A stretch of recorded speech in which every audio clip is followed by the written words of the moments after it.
Good morning, everyone.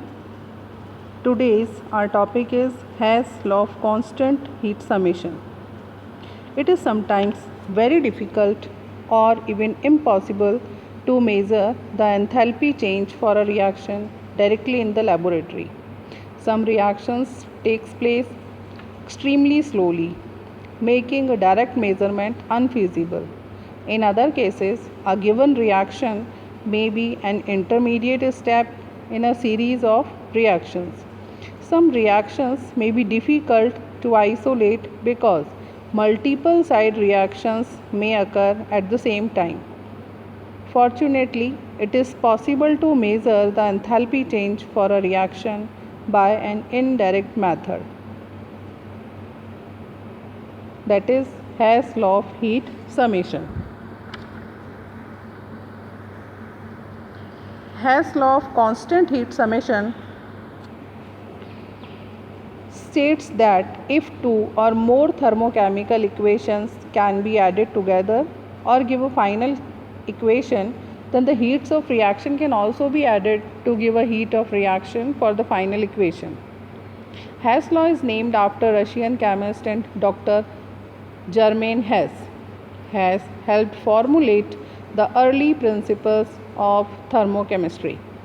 Hess law is due to enthalpy being a state function which allows us to calculate the overall change in enthalpy by simply summing up changes for each step of the way until product is formed. All steps have to proceed at the same temperature and the equation for the individual steps must balance out. The principle underlying Hess law does not just apply to enthalpy and can be used to calculate other state functions like changes in Gibbs energy and entropy. And how can we define the Hess laws of constant heat summation? It defines as the heat of any reaction for a specific reaction is equal to the sum of the heat of reaction for any set of reactions which in sum are equivalent to the overall reaction. And now, how can this law may be applied or can be applied for heat of reactions? To calculate the heat of reactions, for example, hydrogen gas can be generated by the reaction of carbon, coal and water. In this reaction,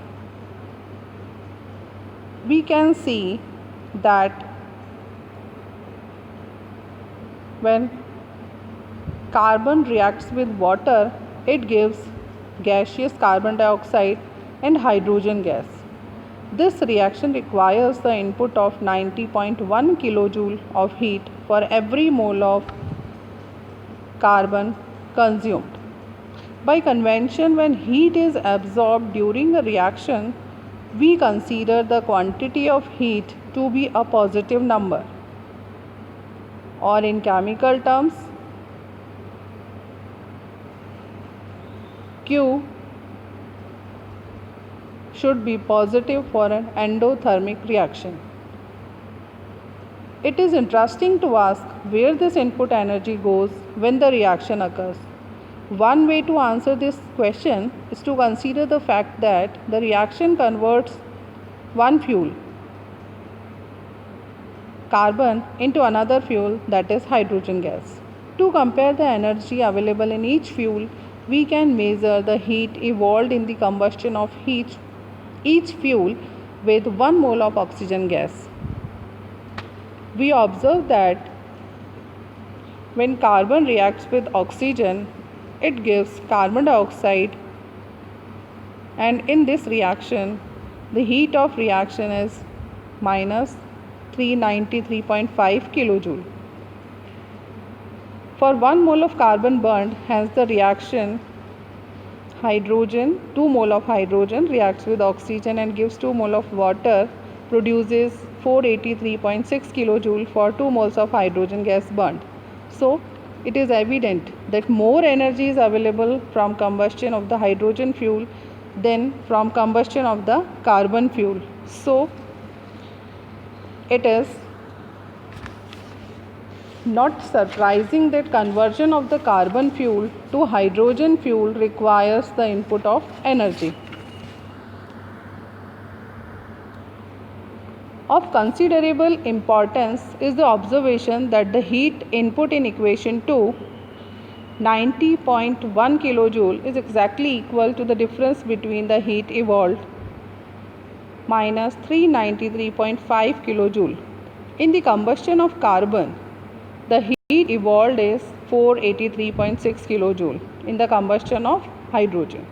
If we take the combustion of carbon and add to it the reverse of the combustion of hydrogen, we get equation number 2, equation number 4 and equation number 5. Cancelling the oxygen from both sides, since it is neither a reactant nor product, equation 5 is equivalent to equation 1. Thus, taking the combustion of carbon and adding the reverse of the combustion of hydrogen yields equation 1, where carbon reacts with water molecule and gives 1 mole of carbon dioxide and 2 moles of hydrogen gas. And the heat of combustion of carbon minus the heat of combustion of hydrogen equals the heat of equation. By studying many chemical reactions in this way, we discover that this result, known as Hess law, is general.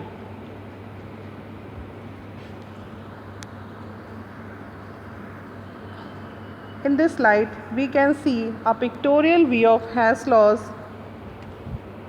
In this figure, the reactants carbon and water molecule are placed together in one box, representing the state of the materials involved in the reaction prior to the reaction. The products carbon dioxide and hydrogen are placed together in a second box, representing the state of the materials involved after the reaction. The reaction arrow connecting these boxes is labeled with the heat of this reaction. Now we take these same materials and place them in a third box containing carbon, oxygen and hydrogen. This box is connected to the reactant and product boxes with reaction arrows. This picture of Hess law reveals that the heat of reaction along the path directly connecting the reactant state to the product state is exactly equal to the total heat of reaction along the alternative path connecting reactants to products via the intermediate state containing carbon, oxygen and 2 moles of hydrogen. A consequence of our observation of Hess law is therefore that the net heat evolved or absorbed during the reaction is independent of the path connecting the reactant to product. Finally, I hope that you will understand the Hess law very well. Thank you. Thank you so much. Have a nice day.